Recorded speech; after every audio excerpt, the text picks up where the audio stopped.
국민 앵커 백운기, 정확한 분석, 날카로운 시각. 백운기가 하면 다르다. 여러분 안녕하십니까, 백운기입니다. 한중 갈등이 격화하면서 심상치 않은 국면으로 흐르고 있습니다.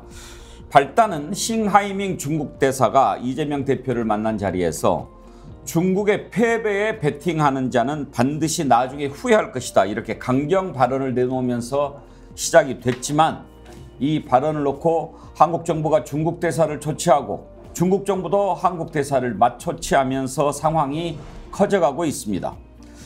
사실 윤석열 정부가 미국 일변도의 외교 정책을 펼치면서 중국의 반발은 어느 정도 예상을 했습니다만, 결과가 어떻게 될지, 무엇보다도 이 정부는 대책을 세워놓고 있는지 참 궁금합니다. 오늘 한번 짚어보도록 하겠습니다. 생방송 백운기 정치본색 출발합니다.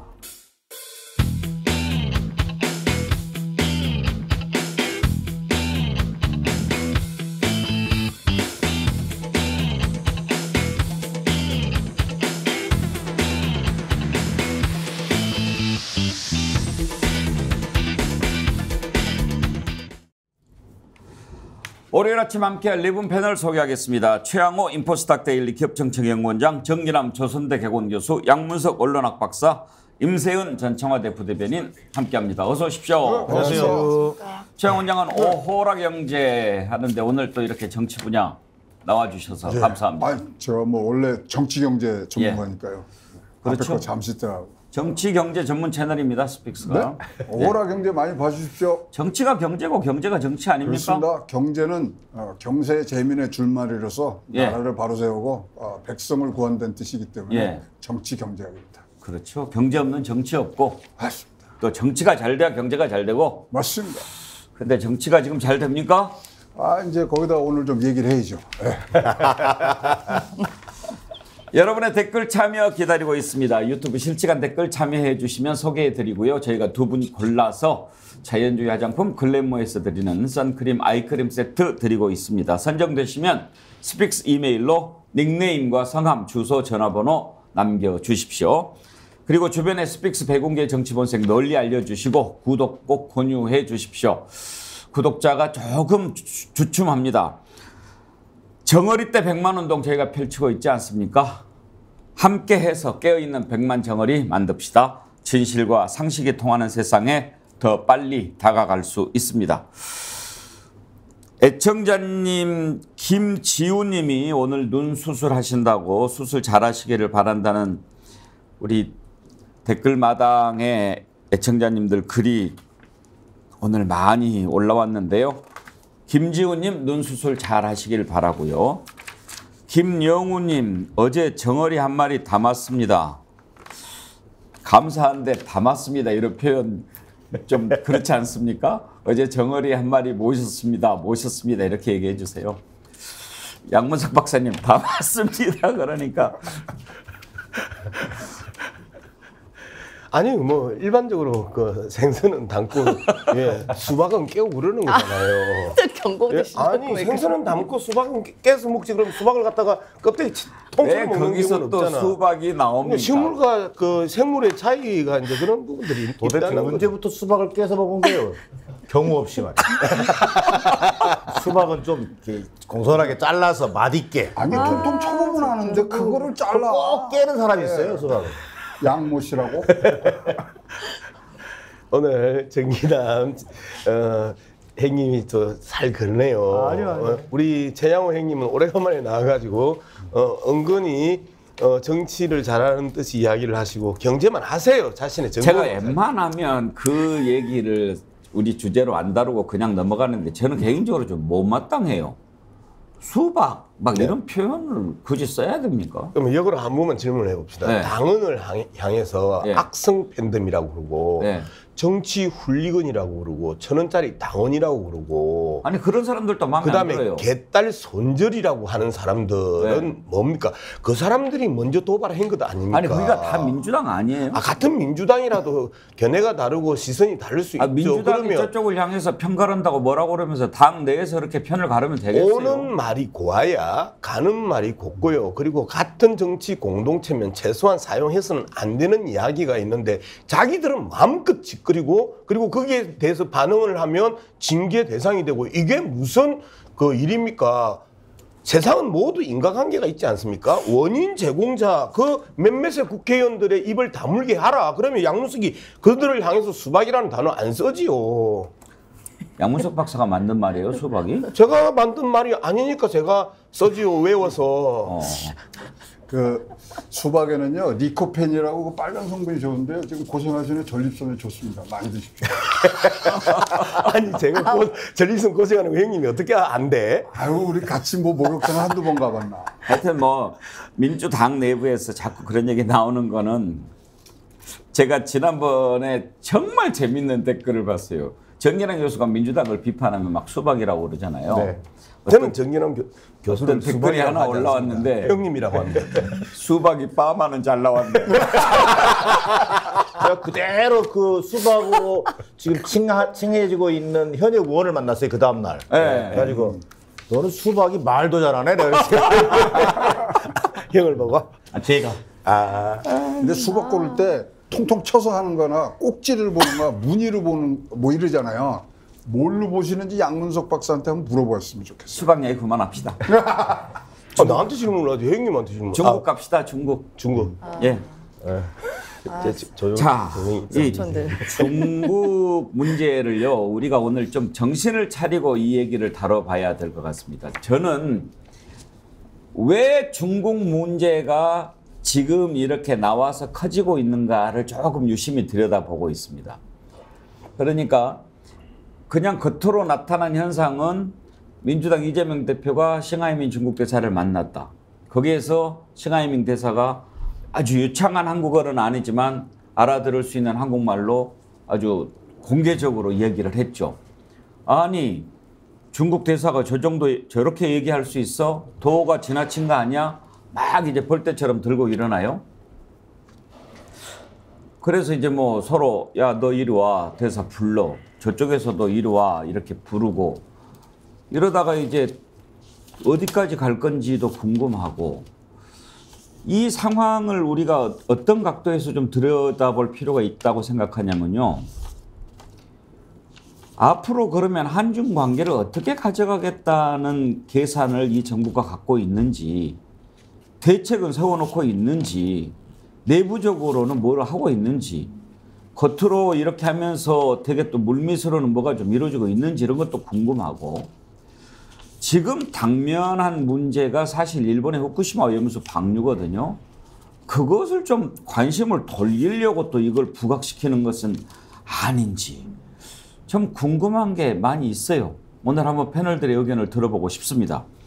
논란이 됐던 싱하이밍 대사의 말을 먼저 들어보고 시작하죠. 현재 국제 정세가 복잡하게 변하고 있고 중한 관계는 외부 요소의 도전에도 직면해 있습니다. 우리는 한국이 중국과의 관계를 처리할 때 외부 요소의 방해에서 벗어나줬으면 대단히 고맙겠습니다. 미국이 전략으로 중국을 압박하는 상황 속에서 일가에서 미국이 승리할 것이고 중국이 패배할 것이라는 그런 파이팅이 하고 있는 것 같습니다. 하지만 이는 분명히 잘못된 판단입니다. 그리고 역사의 흐름도 제대로 파악하지 못한 것입니다. 자, 이제 저 부분을 아주 정부와 여당이 강하게 비판하고 있는데요. 최영 원장, 싱하이밍 대사의 발언 매우 부적절하다고 보십니까? 저는 좀 부적절하다는 부분들이 있습니다. 왜냐하면 외교가에서 쓰는 언어의 그런 어떤 흐름이 있습니다. 저런 직설적인 표현들은 제대로 안 하고요. 그다음에 이제 비엔나 협약에 의해서 외교 외교관으로서는 양국의 우호 증진을 위해서 노력한다고 분명히 얘기를 하십니다. 그렇다고 해서 이런 뼈아픈 무슨 지적이라는 걸 빼라는 것이 아니라 애들로 얘기를 해야 되는 부분이고, 저는 최근에 비슷한 이게 맞는 사례인지 모르겠습니다만은 다른 프로에 PD가 밥을 한번 먹자 그래요. 그래서 갔어요. 그랬더니 우리 백운기 선생님 비난을 하더라고요. 이제 그만 거기 하고 일로 오라고. 그러면 제가 그거 다 듣고 있어요. 뺨새대기 한 대 때리고 나왔거든요. 그래야 되지 않겠느냐 생각이 듭니다. 무슨 얘기인가요? 그 PD가 최양호 원장은 정치본에서 그만 나가고 자기한테 와라. 와란데 백운기 선생의 그 얘기를 막 그 폄하를 해서 하는 부분이 있더라고요. 어떤 놈이에요? 그러니까 그 내가 끝나고 얘기를 할 테니까. 그럼 그런 자리에서 그거 다 듣고 있어야 되느냐? 저는 아니었다고 생각합니다. 그래요. 좀 지나쳤다. 정진남 교수 그렇게 볼 수 있습니까? 저는 싱하이밍 대사가 지나친 걸 넘어서서 도를 넘었다는 걸 넘어서서 약간은 좀 내정 간섭이라고 해도 과언이 아닐 만큼 대단히 부적절한 발언이었다. 뭐 이를테면 중국 패배에 베팅하는 건 잘못이다. 나중에 반드시 후회할 것. 뭐 시진핑 주석 지도하에 위대한 중국夢을 진행하고 있다. 이따위 얘기를 대사가 어떻게 할 수 있습니까? 저는 그러면 대단히 잘못됐고, 그럼에도 불구하고 이걸 또 우리 정부가 대응하는 방식 자체가 이게 싱하이밍 대사의 발언은 누가 봐도 부적절했고 막말에 해당되지만 외교라인이 총출동해가지고 오히려 싱 대사의 존재감을 키워준 뭐 그런 모양새가 된 측면도 저는 좀 부적절해 보였다라고 저는 얘기하고 싶습니다. 우리 대응이 좀 과한 측면이 있다 이렇게 보십니까? 저는 그렇습니다. 오히려 뭐 예를 들면 국장급이 감히 뭐 이런 그 표현보다는 오히려 좀 무대응 전략을 한다든지 실질적인 대응 전략이 중요한 거죠. 앞서 앵커께서 얘기하신 것처럼 정말 우리는 중국 외교와 관련된 전략을 가지고 있는 것인가? 이걸 다듬는 하나의 계기로 삼았어야 되는 것 아닌가? 근데 뭐 외교부가 총 출동해가지고 뭐 이것을 그냥 보여주기식 초치하고 또 대응하고 이런 방식은 저는 별로 바람직지 않다라는 판단입니다. 양문석 박사 의견은 어떻습니까? 네, 뭐 정치적으로 좀 평가를 해봐야 되고 외교적으로 좀 평가를 해봐야 될 필요가 있습니다. 야당 대표와 함께 야당 대표 연미기려고 아주 작정을 한 그 발언이다라는 부분에 있어서 중국 대사의 저 발언에 대해서는 심각하게 문제가 있었다라는 부분입니다.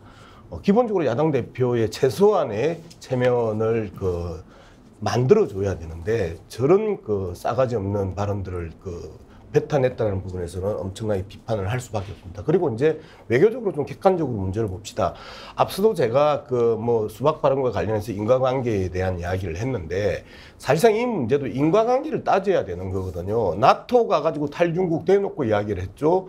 그 다음에 한미 정상회담 가면서 대만이 건드렸죠. 그러면서 계속해서 중국과의 관계를 갖다가 계속 자극하고 불안한 상황으로 몰아갔던 것은 윤석열 대통령이에요. 윤석열 대통령에 대해서 중국의 입장이 아주 격하게 싸가지 없이 나왔지만 내용과 컨셉으로 봤었을 때 저 이야기가 틀린 이야기는 아니라는 거예요. 그래서 말을 하는 내용과 예의와 표현에 대한 문제에 있어서는 심각하게 선을 넘은 발언이기는 하나 그 내용을 읽어보면 중국이 충분히 불쾌할 수 있고 그리고 한중 관계에 있어서 무역 관계에 있어서 교역 관계에 있어서 경제적 관계에 있어서 심각한 결과가 현재 계속해서 도출되고 있는 상황에서 저러한 부분들은 대한민국 국민들 입장에 있어서 훨씬 더 심각함을 강하게 느낄 수밖에 없는 내용이란 말이에요. 그래서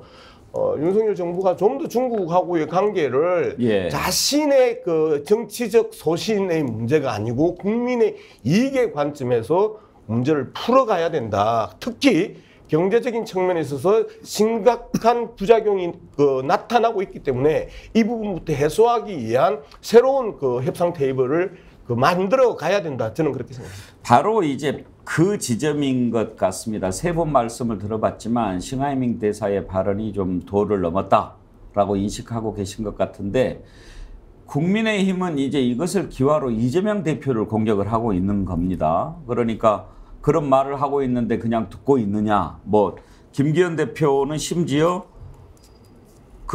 굽신거리는 모습 뭐 오만불선 다소곳하게 두 손 모아 오만불선한 발언을 열심히 받아 적으면서 굽신거리는 모습을 보면 화가 치밀어 오른다.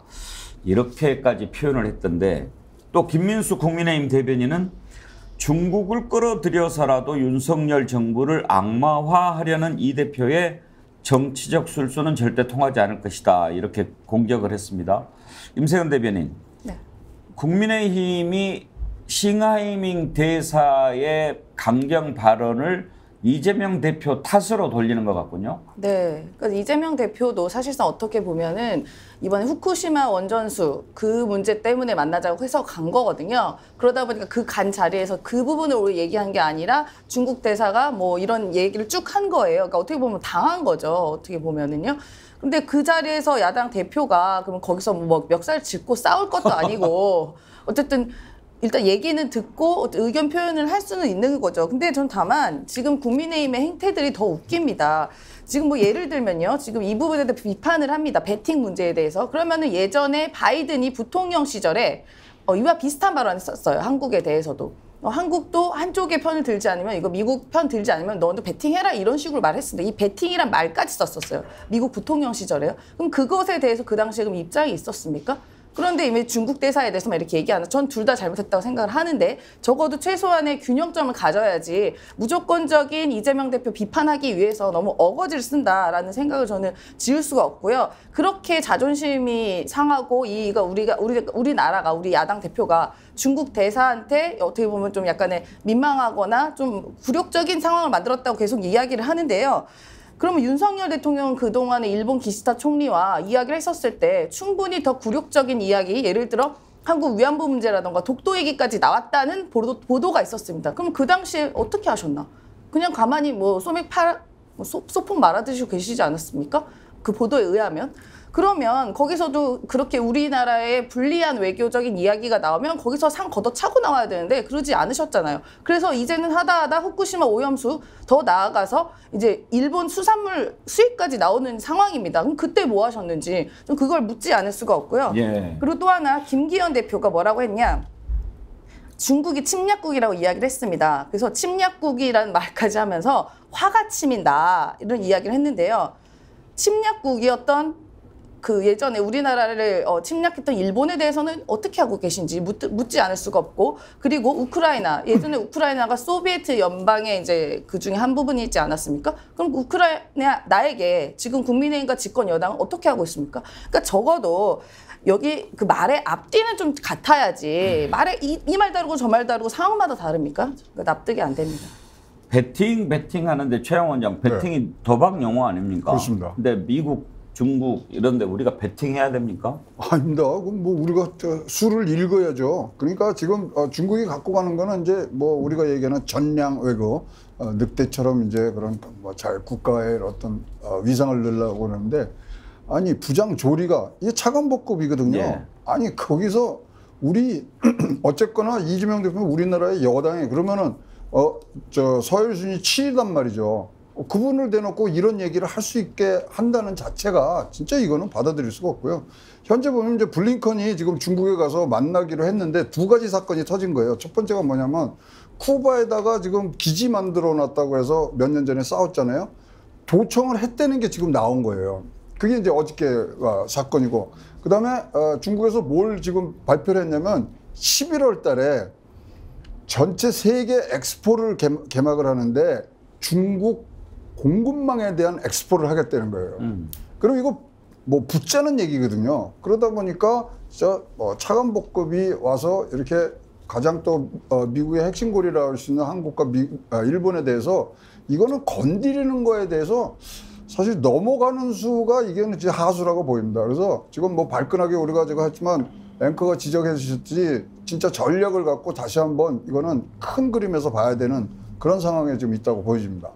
그러니까 외교적으로 보면 지금 G7 국가들이 대부분 중국과의 관계에 있어서 이 디커플링 전략이 아니라 관계 단절이 아니라 어떻게 하면 리스크를 줄일 거냐, 소위 디리스킹 전략으로 전환하고 있단 말이에요. 그러니까 실제로 중국을 비판하지만 또 내용적으로는 중국과 어떻게 관계를 개선해 나갈지를 준비하고 있단 말이에요. 그런 의미에서 이번 사건을 계기로라도 우리 정부는 어떻게 앞으로 중국 외교를 가져갈 것인지, 뭐 가치 외교만 몰빵할 것이 아니라 복합 외교라는 관점에서 또 국익이라고 하는 관점에서 어떻게 갈 건지를 다시 한번 좀 다듬는 계기가 돼야 되겠다. 그러나 여기서 꼭 지적하지 않을 수 없는 것은, 자, 이재명 대표가 이용당한 측면이 분명히 있습니다.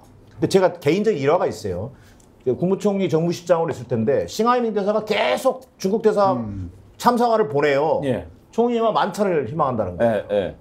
근데 왜 그럴까? 왜 이렇게 총리를 보고 싶어 할까? 국장급이라고 하는 사람인데 관례상 없습니다. 대부분. 그런데 국회의장 시절에도 싱하이밍 대사가 그 의장을 만난 적이 있다는 거예요. 그 정세균 총리가 국회의장을 한 적이 있기 때문에 그걸 인연으로 해서 계속 만남을 요청을 해와요. 어찌 보면 싱하이밍 대사는 한국에 벌써 4번 근무한 사람입니다. 북한에만 2번 근무한 사람입니다. 그러니까 한국 통이에요. 예. 또 정치권을 보면 마당발이에요. 그러니까 그걸 근거로 해서 사람들을 막 만나는 거예요. 그 외교관으로서는 잘하고 있는지도 몰라요. 그러나 외교라고 하는 것은 의존도 있고 프로토콜이라는 게 있단 말이에요. 이런 것들을 감안했을 때 사실은 총리실에서 저희 내부 회의를 통해서 이거 전례도 없고 격에도 맞지 않다 하고 퇴짜를 놓은 적이 있어요. 근데 과연 이재명 대표가 이용당한 측면이 분명히 있음에도 불구하고 이재명 대표 제1야당 169석의 의석을 끌고 있는 제1야당 대표입니다. 방금도 뭐 의전 서열까지 얘기했습니다만 과연 외교안보 참모들의 정무적 판단은 어떻던 것인지, 과연 이 시기에 만나야 했던 것인지, 또 이게 사실 좀 이용당했다는 게 결정적인 게 싱하이밍 대사가 초청해놓고 15분 동안 소위 말해 준비한 원고를 읽었던 거 아닙니까? 바로 그 부분이에요. 이건 어찌 보면 중국 외교부가 충분히 상의해서 예. 했을 가능성이 있거든요. 이재명 우리는 대표는 유튜브 생중계했잖아요. 모르고 갔을 거 아닙니까? 저는 뭐 몰랐을 수도 있고 아니, 몰랐다고 해서 이재명 대표가 싱하이밍 대사를 만나러 갔을 때 일단 만찬이라고 하니까 거기에서 이제 한중 간의 관계라든지 어떻게 이런 문제를 풀어야 될까 서로 의견을 좀 교환하고 이럴 건 생각을 했지만 앞부분에 되게 만나서 뭐 이제 그 공개를 하면 날씨를 주제로 한담을 한다라든지 뭐 그냥 뭐 두 나라 전통이나 문화에 관해서 얘기를 하지 옆에 딱 앉혀놓고 준비한 원고를 이렇게 읽어버리면 얼마나 이재명 대표가 당황했겠습니까? 그런 면에서 좀 외교안보 참모들이 야당 내에서도 이재명 대표가 그렇게 이용당하지 않도록 또 외교적으로 볼 때 논란이 되지 않도록 뭐 하는 어떤 적극적인 저는 참모 역할이 필요하다라는 것을 좀 반성 포인트로 삼았으면 좋겠다. 뭐 이런 의견입니다. 근데 이제 여당에서는 공격을 심하게 하는데 국민의힘 신원식 의원 같은 경우에는 좀 심하게 얘기를 하더라고요. 페르소나 논 그라타라고 하죠. 기피 인물. 싱하이밍 대사를 기피 인물로 지정해서 추방을 해야 된다. 이렇게까지 얘기하는데 양문석 박사 네? 어떻게 하자는 겁니까? 근데 이제 그 캐릭터라는 게 있어요. 그 국민의당 안철수를 따라가서 있다가 비례대표 받아서 가니까 더 강하게 더 충성스러운 그리고 자신들의 지지자들을 향해서 더 자극적인 이야기를 하는 게 신원식이다라고 저는 이제 판단을 하고요. 그 다음에 그럼 중국하고 이제 이야기 안 할 겁니까? 중국하고 이제 교역도 안 할 겁니까? 그렇지 않아도 수없이 그 무역 보복이 그 자행되고 있는 이 상황에서 그나마 문재인 대통령의 이 근거리 정치를 통해 가지고 그러한 교육들을 사드 이후에 거의 경색됐던 교육들을 대부분 살려놨지 않습니까?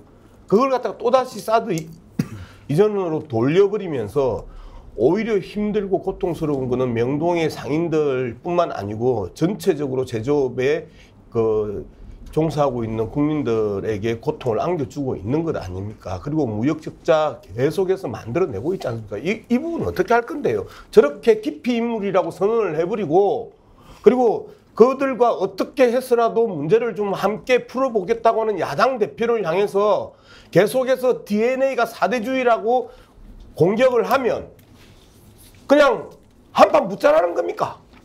저는 그걸 갖다가 가장 1차적으로 문제 제기해야 한다고 생각합니다. 예. 근데 이제 국민들이 걱정하는 것은 그것 아니겠습니까? 이렇게 한중 간의 갈등의 골이 깊어지면 어디까지 갈까? 지난번 사드 때 우리가 워낙 당해봤기 때문에 그때까지 갈 것인가? 그럴 경우에 이 정부는 어느 정도 대책을 마련해 놓고 있는가? 임세현 대변인 그런 거 아니겠습니까?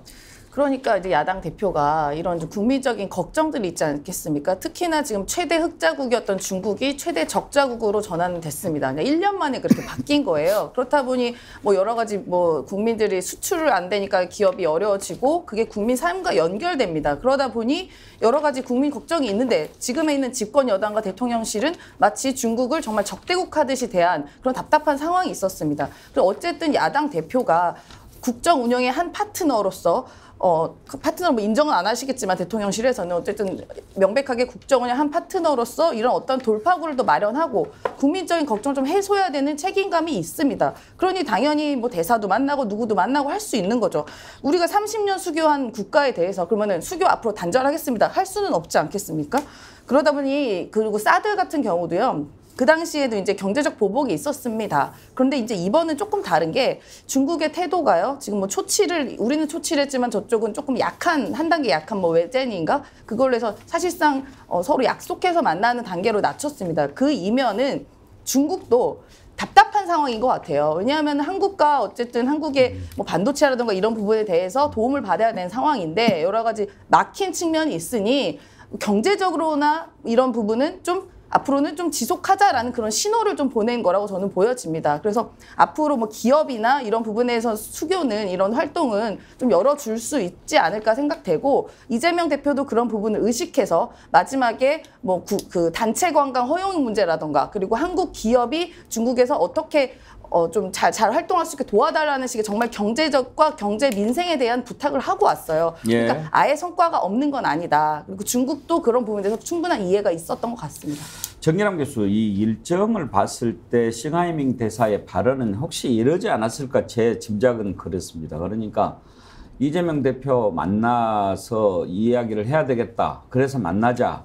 그것보다는 싱하이밍 대사의 이 발언이 나오기 전날 윤석열 정부가 국가안보 전략을 발표를 했지 않습니까? 네. 그러니까 이제 뭐 이재명 대표하고 만나는 것을 뭐 번개팅으로 할 수는 없는 거 아니에요? 그 정도 일정은 잡혀 며칠 전에 있었죠. 일정이 잡혀 있었겠죠. 그랬는데 만나기로 한 전날 윤석열 정부의 국가안보 전략이 발표가 되니까 중국에서 이것에 대해서 어떻게 반응을 보일까 이렇게 하다가 싱하이밍 대사가 야당 대표를 만나는데 그 자리에서 이런 식으로 입장을 전하면 임팩이 있겠다.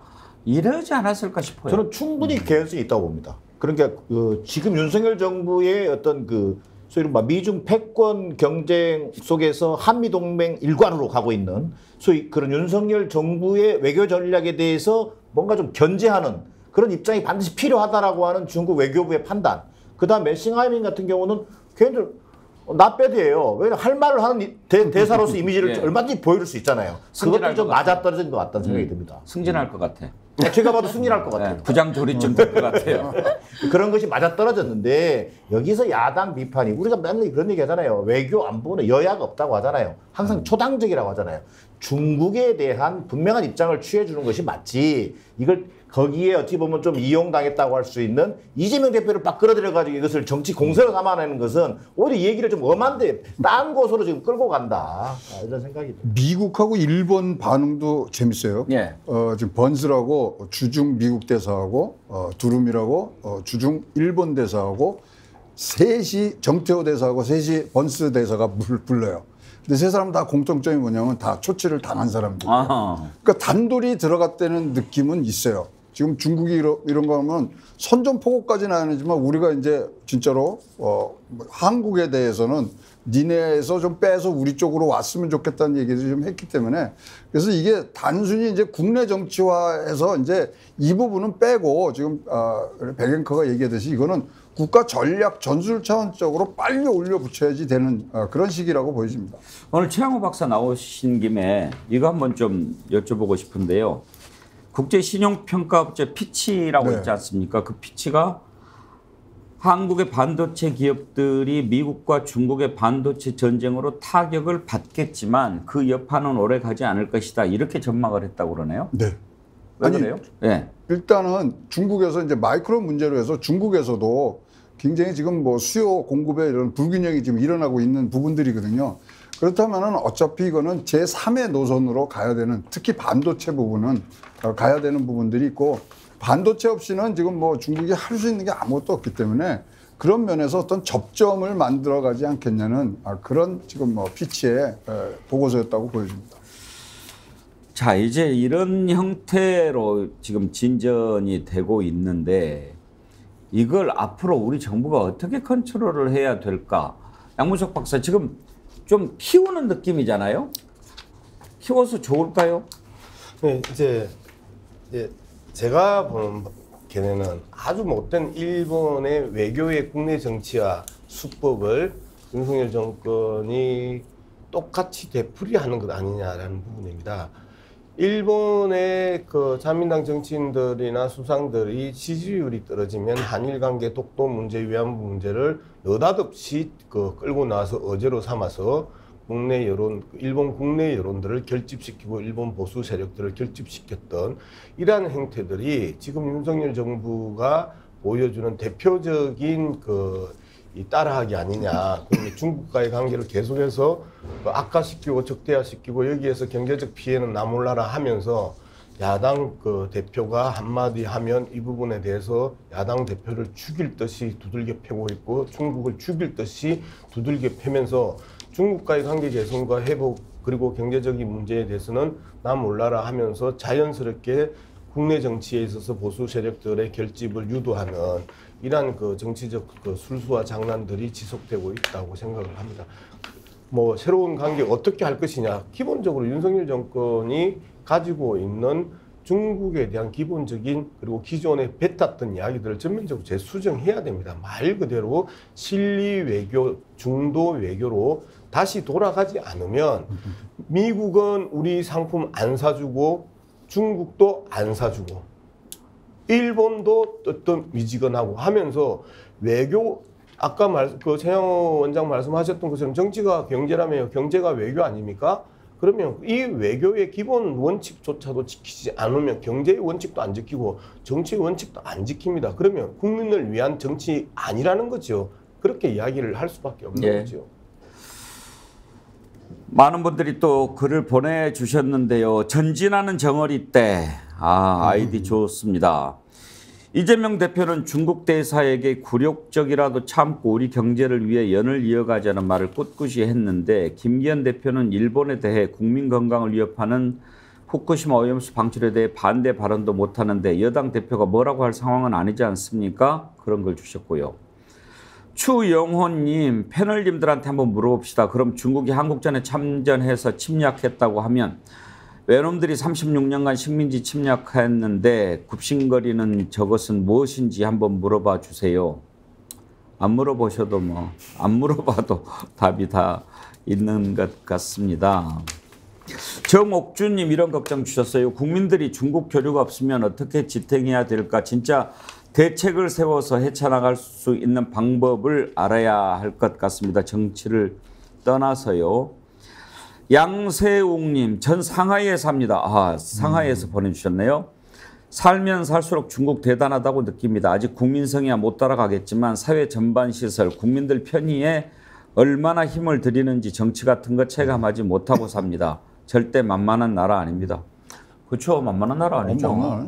근데 이제 저희가 이제 이런 초치와 관련돼서 보면 사실 참여정부 때 11번이에요. 근데 그때 중국이랑 잘 됐거든요. 그러니까 이 초치란 문제에 대해서 너무 우리가 민감하게 지금 하지 말고 따질 건 따진다고 생각을 해야 돼요. MB 때도 7번 하고 박근혜 3번, 그다음에 문재인 때도 3번 했어요. 그래서 국익이라는 것은 따지고 실용적으로 해야 되는 부분들이고 특히 노무현 대통령 때 저는 11번 했지만 굉장히 좋은 관계를 가져갔거든요. 따질 거 따지면서 지내가는 그런 외교적인 역량들이 더 커져야 된다고 생각합니다. 네.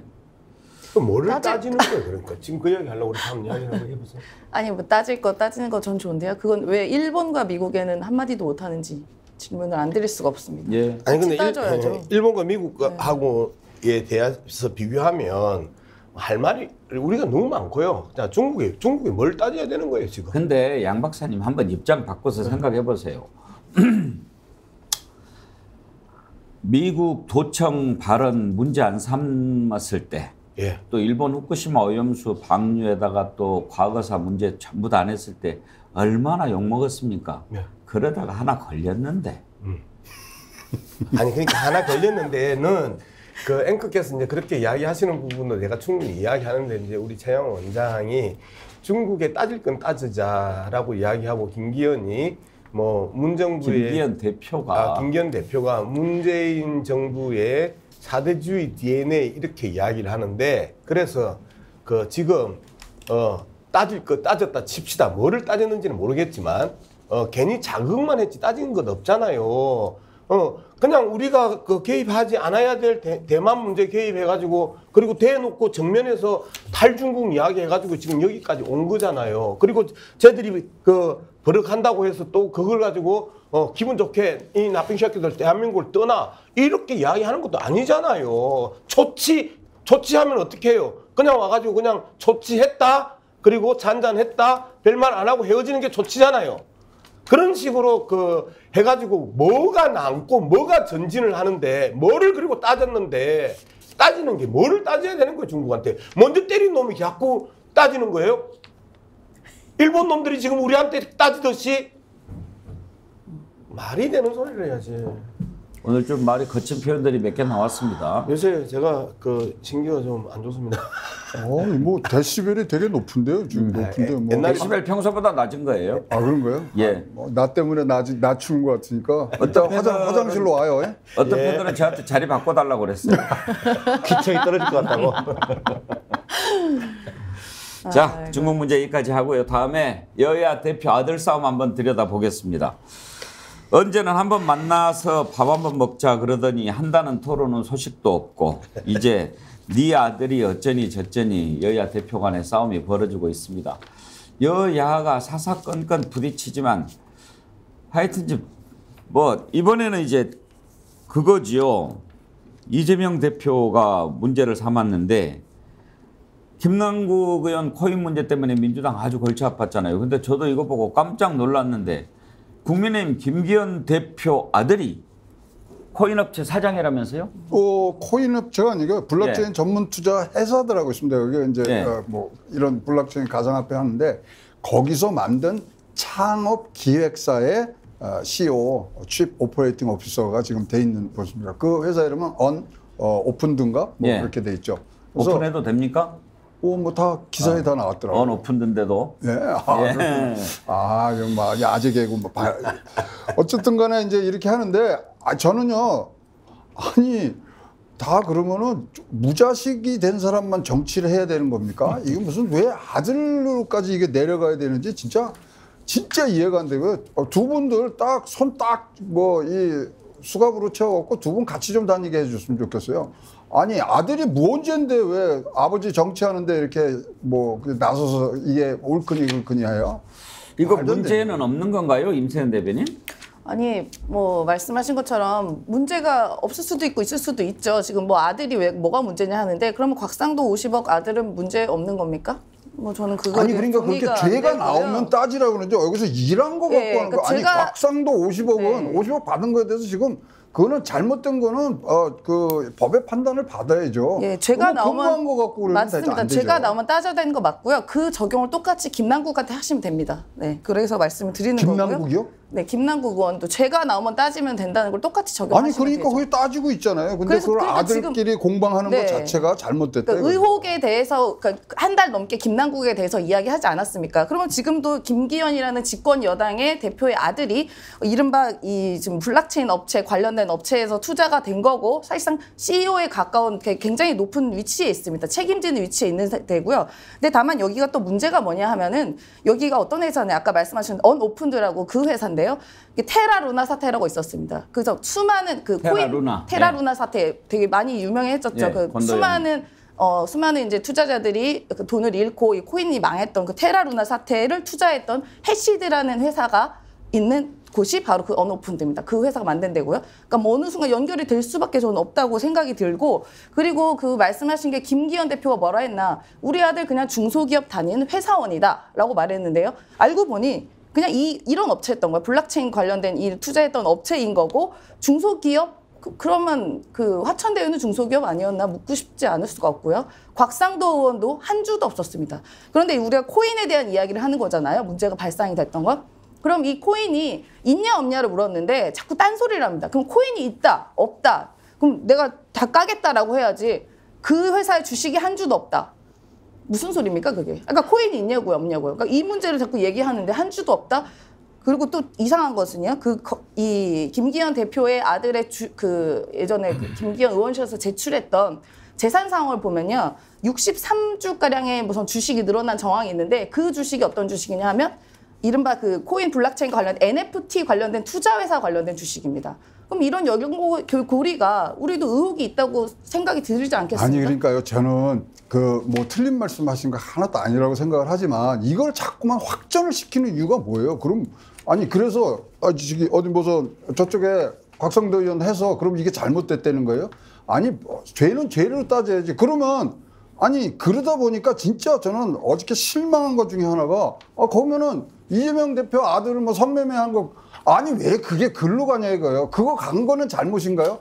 왜 확전을 하냐 이거죠. 그러니까 그러면 우리 같은 이 옆에서 얘기하고 판단하시는 분들이 이거를 연결시키는 고리를 끊어줘야 하는데 자꾸만 이걸 확산시키는 게 저는 이거는 아닌 것 같습니다. 그러니까 지금 최양호 원장이 말씀하신 것처럼 저는 확전을 왜 시키느냐인데 이를테면 이런 겁니다. 김기현 대표 오늘 언론 보도를 보면 뭐 아들 싸움으로 격화된다. 저는 이 표현 자체가 별로 와닿지가 않아요. 예. 아들 싸움으로 격화시키는 것은 김기현 대표예요. 김기현 대표의 대응 자체가 쫌스럽고 저질스러워요. 왜? 이게 도둑이 재발절인 것도 아니고 묻는 것에 대해서 그냥 답하면 되는 겁니다. 그렇게 해서 문제를 풀어가야지. 김기현 대표가 했던 대응이 뭡니까? 뭐 이 대표 아들 의혹부터 해소해라. 누구 아들처럼 우리 아들은 도박도 하지 않았다. 뭐 성매매 의혹 연루되지 않았다. 이런 식으로 대응을 하면서 오히려 이 싸움 자체를 이상한 방향으로 끌고 가버렸단 말이에요. 가상화폐 논란 관련해서는 지금 김남국 의원 뭐 가상화폐 코인 보유 논란 때문에 이게 불거진 사안이잖아요. 그래서 지금 이미 김남국 방지법이라고 해가지고 가상화폐 보유 현황 이런 것들을 다 제출하게 돼 있어요. 근데 거기서 이번에 의혹이 제기된 부분에 대해서는 김기현 대표가 아니 나하고 김기현 대표와 내 아들이 가상자산을 가지고 있는 건 어떻다. 또 뭐 내지는 가상업계 연관이 없다라고 해명하면 될 일을 갖다가 이것을 아들 싸움으로 끌고 가버리면서 동문서답 답변으로 끌고 가버리면서 오히려 확전시키는 양상이 오히려 이 정치권 전체에 대한 뭐 국민들의 어떤 시선이 아주 이게 벌써 사나운 상황을 만들고 있다 이렇게 저는 보고 싶습니다. 저 오늘부터 정기남 교수하고 사귈랍니다. 오늘 2일입니다. 너무 좋으신 말씀해 주신 거. 그래서 정기남 교수를 수박이라고 그러는 거잖아요. 아니 저도 이 사건에 대해서 정기남 교수하고 똑같이 이야기를 하려고 그랬어요. 아 그래요? 예. 아니 저 양문석 우리 박사님은 예. 내 전 애인이기 때문에 예. 뭐 그냥 뭐 계속 그런데 지금 이재명 대표가 자신의 SNS에 올린 게 김기현 아들 암호화폐 투자사 임원 이렇게 제목을 썼거든요. 근데 양문석 박사 이거를 대표가 직접 이렇게 SNS에 올려서 상대방 당 대표를 공격했어요. 한번 생각을 해보십시오. 돈봉투 사건 한 달, 그 다음에 김남국 코인 일을 가지고 한 달, 그리고 집중적으로 2달을 더불어민주당이 얻어맞았습니다. 특히 김남국 코인 문제에 있어서 실정법 위반의 사례가 아무것도 없었음에도 불구하고 내부 정보 이용, 코인 무료로 뇌물 상납, 그리고 이재명 선거 자금 이렇게까지 연결시켜가면서 한 달을 두들겼잖아요. 그렇게 두들기고도 아무것도 안 나오면서 민주당이 코인과 관련해가지고 20대 중반부터 30대 중반까지 이 한 10년 차들한테 엄청난 공격을 받았습니다. 왜 그러냐면요. 그들이 막 대학 들어오고 나서 비트코인 시작을 했고, 코인 열풍이 불었고, 그리고 코인 해가지고 딴 청년들이 거의 없어요. 거의 다 잃었거든요. 그러한 이 피해 의식들을 정치적으로 자극하고 공격해서 한 달을 끌고 갔던 부분에 대한 대표의 분함이 있지 않겠습니까? 언론과 그 다음에 국힘당과 그 다음에 검찰이 흘려내는 엄청난 파상 공세들, 이러한 부분에 대해서 당대표가 과감하게 이 문제를 이슈화 시키는 것들도 나는 왜? 이재명 대표가 쓰지 않으면, 말하지 않으면 언론이 안 받아주고 쟁점이 안 되니까요. 근데 아까 최영 원장 좀 발끈하셨는데 네. 이 부분 민주당에서 지적합니다. 네. 의혹을 제기받자 이렇게 발끈한 이유가 무엇인가? 누가 언제 회사원이 아니라고 했냐? 핵심은 김 대표와 아들이 가상자산을 보유했는지 지금도 보유하고 있는지 여부, 또 김 대표가 가상자산 업계와 연관이 되어 있냐는 것이다. 이 부분에 대해서는 설명이 좀 필요한 거 아닙니까? 아니 이제 이거는 이제 법으로 됐지 않습니까? 그래서 뭐 직계 법이 됐는데 네. 그 법을 아까 들여다봤더니 올해는 당선자만이죠. 김기현 대표 아들 같은 경우에는 가상자산 공개 대상에서 또 제외가 됐더라고요. 네. 그러니까 이거는 김기현 대표의 자신의 어떤 판단에 의해서 이거는 뭐 우리가 뭐 강압적으로 하라 그럴 필요는 없잖아요. 그럼 자기가 판단을 해서 이걸 내놓든지 해야 되는 부분들 아니겠습니까? 근데 가상자산은 죄악이에요? 아니죠. 아니 가상 뭐죠? 코인 화폐는? 아니죠. 죄악이 아니고 우리의 자산 증식 수단의 아주 중요한 부분들을 이제 차지하고 있지 그럼 않습니까? 김남국 의원은 잘못한 거예요? 아니 잘못한 게 아니죠. 아니 그건 투자를 할 수 있는데 그것을 뭐 상임이나 이런 거 할 때 모든 그건 나중에 밝혀진 거거든요. 예, 공익에 앞서서 그걸 했다는 자체가 그게 잘못된 거죠. 아니 가상자산 하셔야죠. 지금 부동산, 주식, 그다음 가상화폐 이게 이제 우리 전체 자산의 축이 된 부분들인데. 김남국 의원 같은 경우에는 그런 거죠. 그 돈이 어디서 났냐.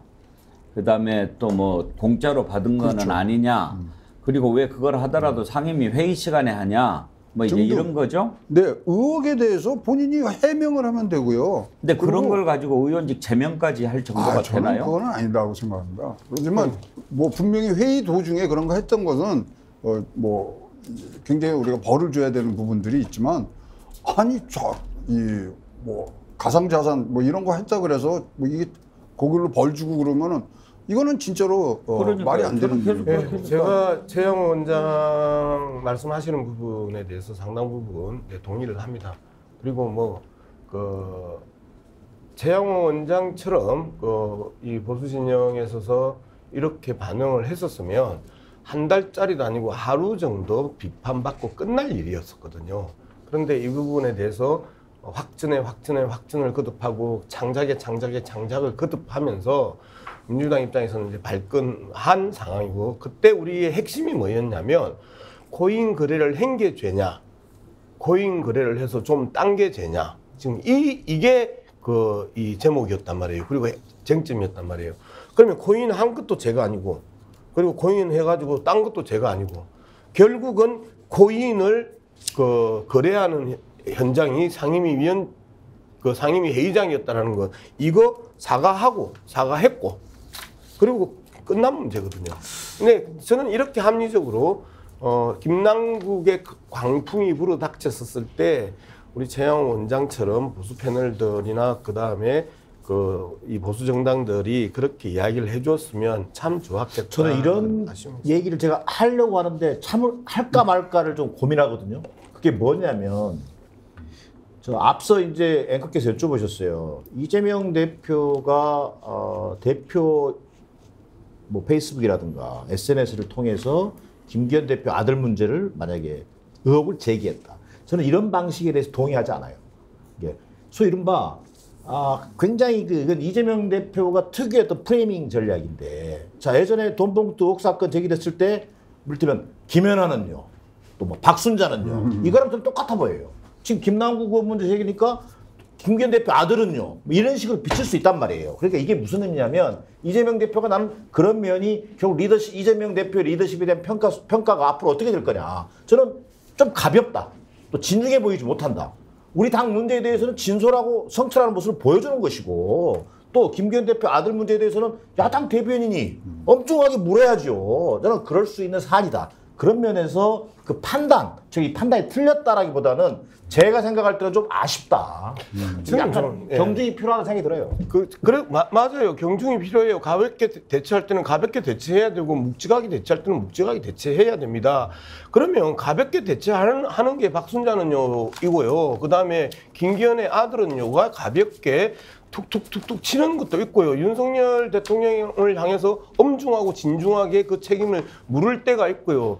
그리고 노동자 그 탄압이라든지 이런 부분들, 그다음에 후쿠시마 핵 폐기수 같은 경우는 정말 태산같이 그 질책을 하잖아요. 자, 그 리더십이라는 것이 그 하나의 그 스테레오타입처럼 고정처럼 항상 지도자는 묵직하고 근엄하고 그 엄중해하는 이 모습은 아니라는 거예요. 그리고 정말 가볍게 툭툭 터치할 때는 가볍게 툭툭 터치 할 줄 아는 사람이 유연한 그 지도자라고 나는 생각을 합니다. 그러면 유연한 지도자로서 그 계속해서 코인 문제를 갖다가 물어뜯는 그 국힘당 대표를 향해서 당신의 아들은요? 라고 할 수 있는 거잖아요. 예. 또 수박이라는 글이 엄청나게 올라왔습니다. 각오하고 한 얘기예요. 저는 근데 이 대표가 뭐 예를 들어 이런 문제를 이야기하고 뭐 박순자는요, 김연아는요 이런 얘기를 한 것도 언론의 불균형에 대한 지적이라고 저는 또 보여집니다. 네. 예, 김남국 의원 같은 경우는 종편에서 저주 나간 종편에서요 한 달 동안 김남국이 뭐 어디 휴게소 갔다, 뭐 했다, 얘기 안 했다, 숨었다, 잠적했다, 오만 행태를 무슨 중범죄자인 것처럼 무슨 국가적 중범죄자예요. 그렇게처럼 다뤘기 때문에 이번에 김연아랑 김남국 의원이 박순자는 윤석열급 됐어요. 네, 몸집만 키워줬죠. 그러니까 이런 언론의 불균형에 대해서 그럼 이런 부분도 똑같이 궁금해라. 이 사건의 경중은 다르지 않거든요. 그런 부분 지적이라고 저는 보여집니다. 그제 제가 김남국 의원의 어느 그 안산에 출판 기념회를 갔었는데 김남국 의원이 왔더라고요. 그래가지고 이제 그 온 사람들 인사를 시키는데 그냥 출판 기념회 그 KBS 기자 출신 그 출판 기념회인데 김남국 의원을 인사 소개를 하니까 거기에 전국에 모인 그 친인척들과 사람들이 다 환호하고 박수를 보내는 거예요. 즉 김남국 의원이 어디를 그 도망가거나 잠적한 것이 아니고 안산 기자 출신이 출판 기념회를 했어요. 예. 그래서 안산 지역위원회에서 계속 활동을 하고 있었고 지금도 각종 행사에 참석하면서 지역 주민들하고 커뮤니케이션하고 소통하고 있더라고요. 그런데 세상에 그 잠적했다고 그 비판은 할 수 있는데 기자회견 안 한다고 비판하는 거, 나는 그것도 김남국 사태를 보면서 처음 보는 현상이었어요. 조중동이 한번 그 이 비판의 그 각을 하나를 세우면 그날 저녁에 온 언론들이 다 따라가는 이러한 그 황당무계한 사건들을 보면서 어느 누구도 확인치지 않은 사람이 없고 잠적이 아니고 지역구에서 활동하고 있는데 그걸 잠적이라고 표현하고 그리고 해명을 수없이 하면서 한 번도 해명할 때 보도해주지 않던 것들이 기자회견 하지 않고 해명하지 않는다고 공격하는 이 못된 그 언론의 버르장머리들은 반드시 징벌적 손해배상제로 정리해야 된다고 생각합니다. 토론한다고 그러는데 왜 소식이 없어요? 제가 그렇게 이야기했잖아요. 토론할 때 어떻게 토론이 되겠습니까 하고 백운기 앵커께서 저한테 질문했었을 때 온갖 핑계를 다 대서 무산되는 게 우려스럽다. 그리고 김기현 대표가 갑자기 생각을 했는데 또다시 대통령실에서 꼭두각시로 만들어서 생각 못하게 할 가능성도 있다. 이게 가장 우려스럽다. 어쩌다가 한 번씩 생각하는 김기현 대표한테 굳이 또다시 꼭두각시로 돌려 세우는 대통령실, 그게 우려스럽다고 말씀드렸잖아요. 오늘 양문석 박사가 컨디션이 좋은 것 같기도 하고 안 좋은 것 같기도 하고 그렇습니다. 저런 분이 빨리 여의도 입성을 하셔서 좋은 언론 관광이 나라. 최영 원장이 그렇게 이야기하면 그게 조롱으로 들리면 안 되는 거예요. 더 진지하게, 엄중하게, 가볍게 이야기하지 마시고. 아니 양문석 선생님의 그 한계가 거기까지만 딱 이렇게 좋게 얘기하면 아유 감사합니다 이러고 넘어가야지. 또 그러면 딴 데 가서 그럼 내가 뒤통수 쳐야 되나? 네. 하여튼 이 자식 문제 조심해야 돼요. 자식 문제 조심해야 돼요. 지금 이동관 언론특보도 자녀 학폭 문제로 과연 저 청문회를 통과할 수 있을까? 뭐 근데 요즘 청문회 뭐 완전히 통과 의례가 돼버렸습니다만, 근데 어제 정기란 교수 새로운 뉴스가 하나 나옵니다. 피해자로 지목된 사람이 나는 피해자 아닌데 그런 걸 보면 좀 여러 가지 생각이 들지 않습니까? 실제로 그 정치권 주변에서 나오던 얘기예요. 이미 그 피해자 중에 한 사람인 그 학생, 학부모와 이동관 그 특보 쪽에서 오래전부터 만났고 그 상당 부분을 그 피해자가 아닌 쪽으로 합의가 되고 뭐 이런 것을 했다라는 설이 있어요. 사전 작업을 이미 이동관 특보가 끝냈다. 그래서 나온다. 그래서 나오는 얘기라는 거예요. 해결됐으니까 이런 얘기가 있습니다. 자, 근데 이것까지를 감안해서 저는 야당이 정말 이걸 적극적으로 공세를 취해야 된다. 그랬다가 나중에 수 틀려서 나 진짜 학폭인데 그러면 어쩌려고? 그런데 피해자가 근데 한 명만 있는 게 아니거든요. 또 네 제2, 명이라면서요. 제3, 4의 피해자가 있기 때문에 예. 언제 어디서 폭탄이 터질지를 몰라요. 그런 걸 본다면 상당 부분은 이동관 특보가 지금 좀 내부적으로 뭐 합의도 하고 또 뭔가 좀 타협도 하고 해서 지금 사안 자체를 상당히 물타기를 해놓은 것 같아요. 근데 이걸 그대로 그냥 야당이 그냥 이동관 그 특보가 제시하는 것만 덥석 떠서 무는 방식 정도 끝나버리면 전혀 의혹을 밝혀내기 어려운 상황이 될 수도 있습니다. 그래서 야당 입장에서 보면 지난 2008년도에 미디어법 날치기 통과 때처럼 저지 투쟁 때처럼 정말 이게 집요하고 이게 전략을 잘 세워서 대응해야지 자칫하다가는 이동관 특보의 그런 그 사전 작업 이런 것들에 그냥 하면서 그냥 끌려갈 수도 있다. 저는 이런 우려를 충분히 생각할 만한 사안이라고 생각합니다. 그때 최고의 책사가 양문석이었었어요. 아, 그렇죠. 그 당시 방송 제가 양문석 박사 나오시기를 좀 기다렸어요. 이동관 문제를 다루면서. 예. 양문석 박사가 이제 방송통신위원을 지내셨잖아요. 네. 방송통신위원장 자리의 권한을 국민들이 좀 궁금해하는 분들이 많아요. 왜냐하면 우리가 흔히 장관하고 위원장 하면은 장관급 뭐 이렇게 하지 장관보다 더 높은가 이렇게 생각하는데 방통위원장이 MB 때 장관보다 더 높지 않았어요? 그럼요. 방송통신위원장이 관할하는 거를 크게 보면 KBS, MBC, SBS, EBS, TBS 등 한국의 방송 언론을 완전히 가지고 있습니다. 그다음에 통신 영역에 있어서는 KT, SKT, U+, 그리고 각종 케이블 TV 뭐가 이제 통신과 방송의 사이에 있는 건데 말 그대로 대한민국의 여론을 흔들 수 있는 자리가 방송통신위원회 위원장 자리입니다. 끊임없이 징계를 줄 수도 있고요. 그리고 그 방송발전기금이라는 그 돈으로도 잡을 수 있고요. 그 다음에 말 그대로 사장이나 이사장을 그 임명하는 자리고 추천하는 자리고요. 그렇기 때문에 사람, 돈, 그 다음에 그 실제 컨텐츠까지 다 관여할 수 있는 자리입니다. 그렇기 때문에 작심하고 여론을 만들겠다고 하면 방송통신위원장 자리는 엄청나게 큰 자리고요. 그 다음에 이번에 계속해서 한상혁 위원장을 면직시켰던 재허가 문제예요. 종편, 그 다음에 보도 전문 채널, 심지어 지상파까지 방송을 중지시키거나 없앨 수 있는 권한이 있는 자리가 방송통신위원회의 그 자리입니다. 그렇게 막강한 자리를 이제 이동관 특보가 가려고 한단 말이에요. 양문석 박사가 방통위원 하실 때가 MB정부 때잖아요. 그러면은 그때 홍보수석이었던 이동관 특보하고 교류도 좀 있고 뭐 이렇겠네요? 저는 이동관 특보 따위하고는 안 만났습니다. 그때 이동관 수석의 평가가 어땠습니까? 자, 그때 평가는 또 그 양문석은 그 당시 야당 추천으로 들어갔고 야당의 시각에서 봐야 될 거 아니에요. KBS 사장 날렸죠. 그 다음에 MBC 그 박성재 전 사장, 최승호 전 사장 다 해고시켰죠. 그 다음에 YTN의 기자들 해고시켰죠. 그 앞 단위에서는 미디어법, 종편법, 날치기 통과시켰죠. 이러한 그 정치 공작을 통해서 언론의 그 이 장악을 실질적으로 설계하고 집행했던 사람이 이동관 당시 홍보 수석이었습니다. 저는 지금 많은 사람들이 이동관 특보의 아들의 학폭 문제에 눈이 쏠려 있는데요. 그거보다도 훨씬 심각하고 위협적인 거는요.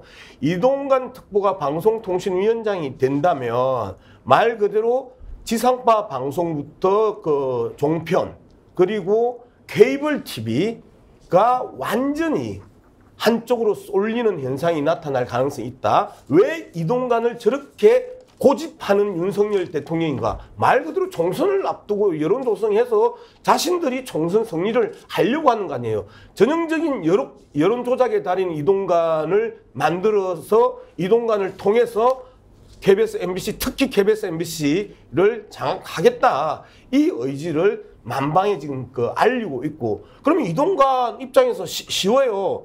그냥 나 안 하겠다. 이러한 문제가 있기 때문에 안 하겠다 하면 되는데 거기에 대해서 대답을 안 해요. 대통령실에도 안 뽑겠다 말을 하지 않아요. 계속해서 이렇게 여론의 간을 보면서 끌고 가는데 저는 학폭 문제보다 이동관의 전력과 그다음에 이동관의 임무가 더 무시무시한 공포다. 그렇게 생각합니다. 오늘 양문석 박사 나오신 김에 그걸 좀 물어보고 싶은데 그러면 한 가지만 더 여쭤보도록 하겠습니다. 그렇게 문제가 많고 논란이 많은데도 이제 아무 말을 않잖아요. 안 뽑겠다고. 굳이 임명을 강행하려고 하는 이 정부의 또 윤석열 대통령의 의도 뭐라고 보십니까? 방금 말씀드렸잖아요. 아니 좀 정리를 해서 예, 지금 그냥 잠깐 단순히 언론 장악 말고 뭐 해결돼야 될 현안들이 말씀드릴게요. 있을 거 아니에요. 지금 KBS 사장이 임기가 2년 남았어요. 네. 그리고 MBC 사장이 올해 뽑혀서 3년이 남았습니다. 근데 지금 KBS가 윤비어 청가를 부르지 않고 있잖아요. 야당 입장에서는 6대4로 기울어졌다고 볼 수 있겠지만 여전히 저들에게는 8대2 정도로 장악을 해야 되는데 KBS의 현재 임원진들에 대한 기본적인 불만과 불편함들을 있단 말이에요. 그 다음에 MBC 계속해서 5대5 정도의 균형 있고 공정 방송을 하고 있단 말이에요. 그런데 다른 방송들은 종편은 9대1이나 9.5대 0.5 정도로 완전하게 윤비어 청가를 부르고 있잖아요. 이러한 그 상황을 지상파를 그렇게 끌고 가겠다. 최소한 SBS의 7대3 정도로 끌고 가겠다. 이 의도를 가지고 지금 집요하게 이 이동관 특보를 방송통신위원회 위원장으로 몰고 가는 거다. 이동관 특보가 KBS 정연주 사장을 날릴 때 우리 앵커께서 잘 알고 계시겠지만 이사장 별건으로 쳐서 사퇴시킵니다. 그리고 이사 교수 한 사람을 근태로 몰아서 아웃시킵니다.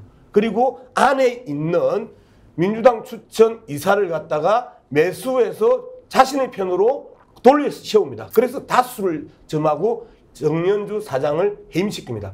이러한 행태, 정치 공작과 아주 비열하고 얍삽한 수법을 가지고 한번 그러한 성과를 냈다. 자기들 입장에서는 한 사람이 이동관입니다. 그렇기 때문에 결국은 현재의 KBS, MBC 지도부를 교체해서 자신들의 입맛대로 따라주는 말 그대로 어천가를 부르는 KBS, MBC를 만들기 위해서 저렇게 비난의 여론들을 감수하고 버티고 있는 거죠. 알겠습니다. 이제 궁금한 부분들이 좀 많이 정리가 됐고요. 우리 시청자님들께서도 이런 데 아니면은 우리 정치보색 아니면 정확하게 듣기가 힘드실 겁니다. 요즘에 이동관 특보 방통위원장 임명 내정 관련해서 뭐가 문제였는지, 그리고 도대체 왜 저렇게 논란이 있는데도 임명하려고 하는 건지 구체적으로는 다루지를 않아요. 왜 그러는지 뭐 짐작은 가지만 다만 뭐 그냥 변죽만 울리는 거죠. 근데 제가 이제 언론인 새내기지 않습니까? 네. 근데 저런 얘기를 들으면 마음이 아파요. 왜냐하면 윗선이 바뀌면은 언론인이 진짜 정도를 가야 되고 자기 주관을 심어서 언론을 하는데 위에 바뀌면 밑에 언론인까지 바뀝니까?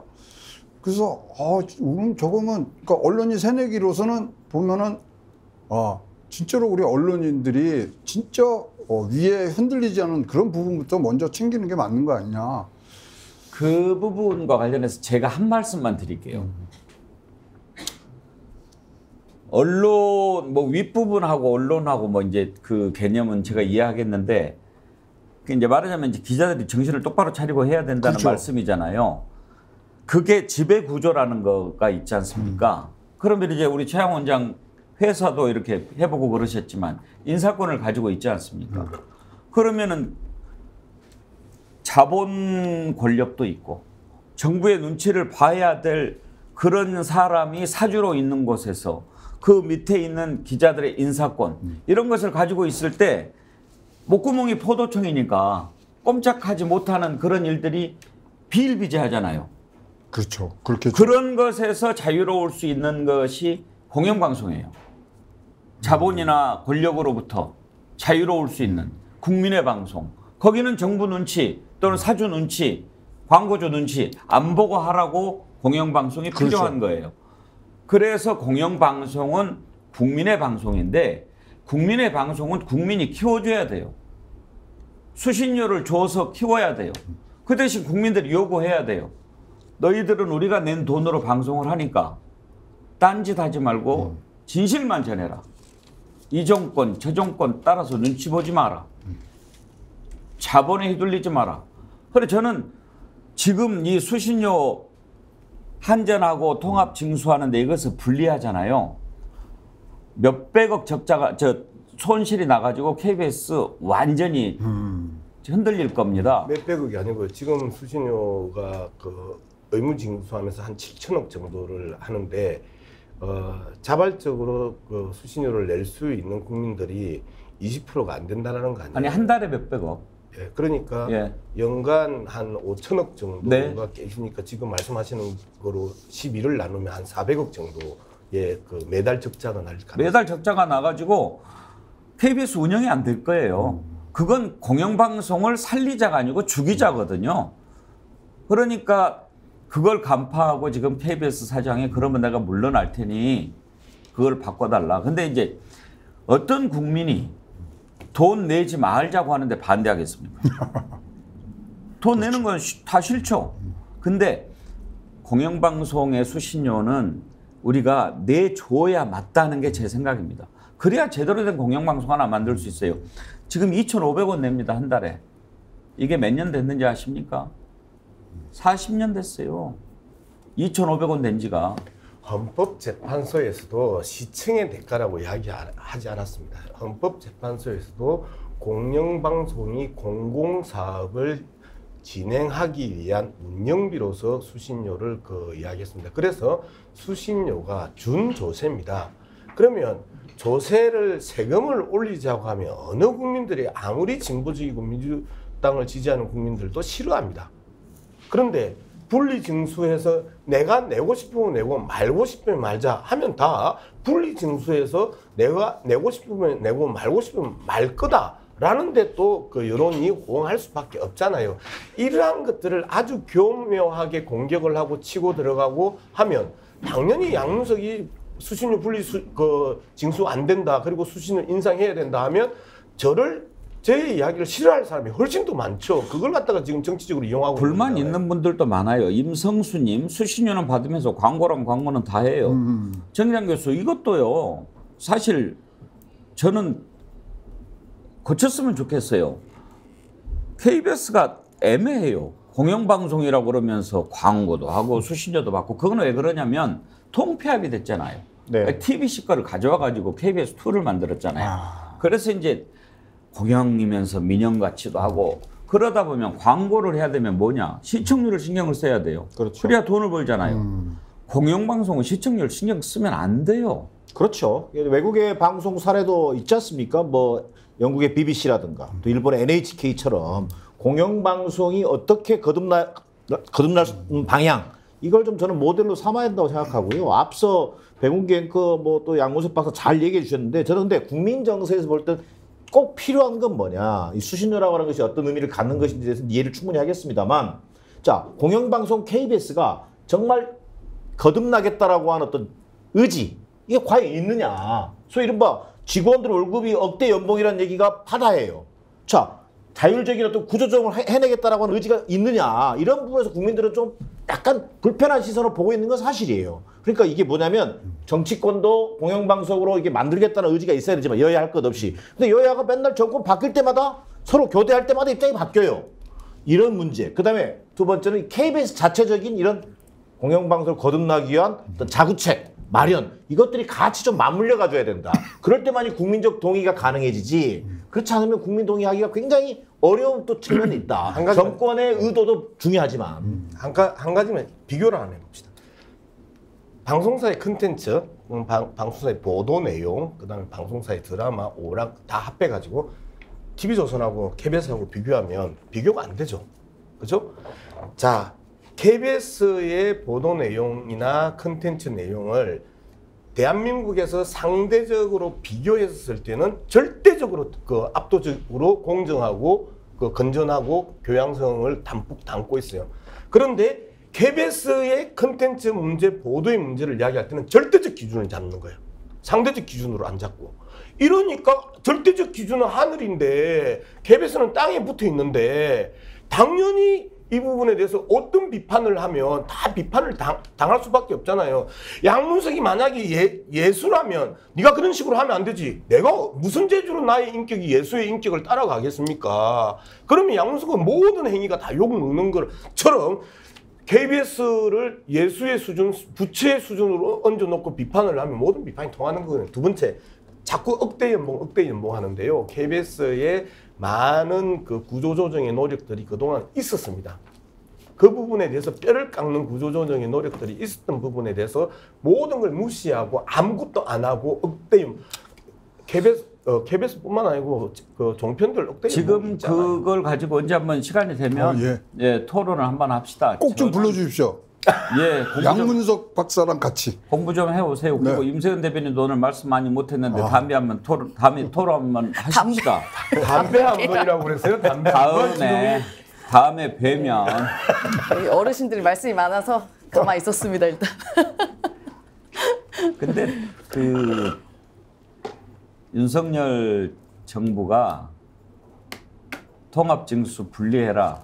이건 전형적인 포퓰리즘이에요. 오늘 좋은 공부했습니다. 예, 고민을 해야죠. 어떻게 하면 제대로 된 공영방송을 만들어서 국민들한테 오염되지 않은 좋은 방송을 줄까? 공영방송은 저는 산속에서 솟아나는 옹달샘 같은 존재라고 생각해요. 청정지대가 돼야 돼요. 거기에서는 싸움도 없고 선정적인 것도 없고 불륜도 없고 막장도 없고 그래야 돼요. 그런 공영방송을 만들어야 된다는 생각은 하지도 않고 근데 민주당이나 국민의힘이나 다 똑같아요. 정권 잡았을 때마다 그거 해준다고 그래놓고 그걸 갖고 이용만 하고 언제 한번 따져봅시다. 감사합니다. 오늘 저희가 한 분 선정해서 드리고 끝내야죠. 어떤 분 선정하셨나요? 레몬님? 고기도 먹어본 사람이 잘 먹는다고 언론 장악해본 사람이 잘할 거라서 임명될 것 같은데 그러면 언론 불균형이 심해질 거라고 생각합니다. 날카롭게 지적해 주셨는데 네, 레몬님 자연주의 화장품 글래머에서 드리는 선크림 아이크림 세트 보내드리도록 하겠습니다. 저희한테 이메일 남겨주십시오. 오늘 여기까지 하죠. 최양 원장, 정기남 교수, 양문석 박사, 임세은 대변인 네 분 수고하셨습니다. 감사합니다. 자, 여러분 광고 보시고요.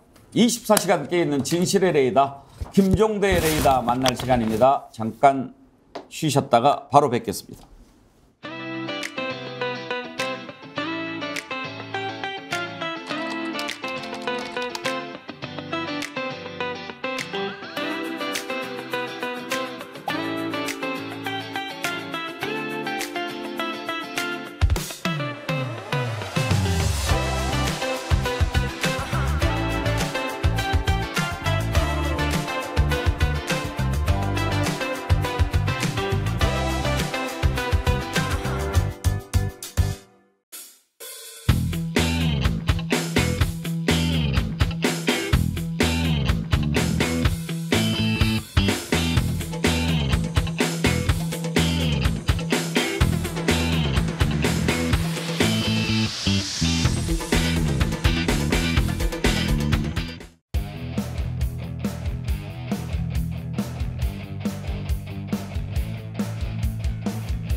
네, 진실의 레이더 김종대 전 의원 나오셨습니다. 어서 오십시오. 안녕하세요. 방금 전에 이 딱 타이틀 보는데 그 웃음 미소가 참 매력적이네요. 그래요? 네. 글쎄 뭐 카메라만 들이대면 전 딴 사람이 되니까 아하. 평소와는 다르다가 온에어만 켜지면은 그냥 타고난 방송인이시네. 이것도 이제 다 방송에서 이제 체질화된. 제가 KBS 출신 우리 백운기 앵커보다야 하겠습니까? 아이고. 제가 뭐 카메라만 들어오면 딱 이렇게 하는 것 때문에 지금 사고가 난 거 아닙니까? 싱하이밍 대사 네. 작심을 한 거죠. 예, 이건 아주 벼르고 별렀다가 네. 아주 뭐 제대로 그냥 한 방 먹였다.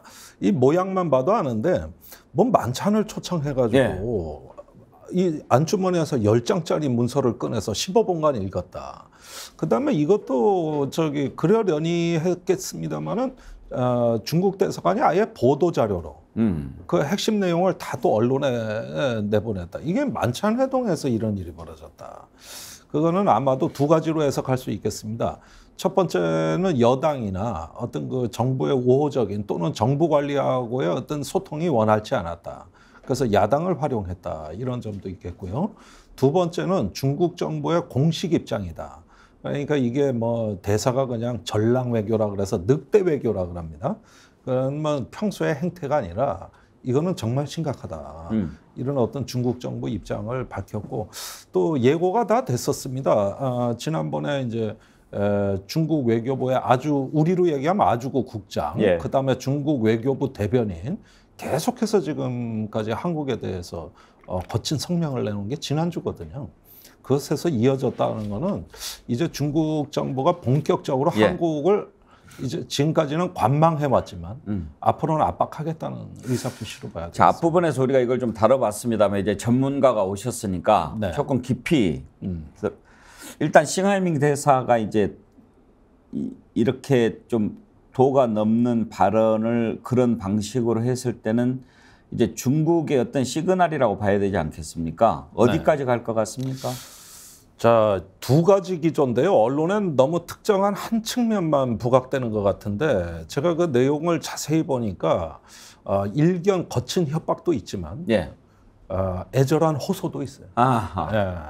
그러니까 나 이렇게 속상하다. 이제 안 늦었다 지금도. 지금이라도. 그게 뭐냐면은 한국이 중국에 대한 합리적 투자 계획 같은 거 이런 것들 잘 유지하고 또 서로 협력하면 내 안에 네가 있고 네 안에 내가 있다. 이건 변함이 없다. 이게 굉장히 또 아주 절절한 호소거든요. 그런데 이 협박이 거친 만큼 그 호소도 굉장히 애절해요. 근데 이건 뭘 말하는 거냐면 반도체 얘기가 거의 뭐 80~90%라고 봐야 되겠습니다. 특히 올해 이제 대중 그 반도체 설비 투자 1년 유예 기간이 10월에 끝나고 그러면 더 이상 중국에선 반도체 생산이 이제 불가해지는 건데 이런 문제라든가 마이크론 반도체 제재에 따라 가지고 한국 반도체 추가 판매 금지라든가 이런 부분들에 대해 가지고 이건 정말 감내할 수 없다.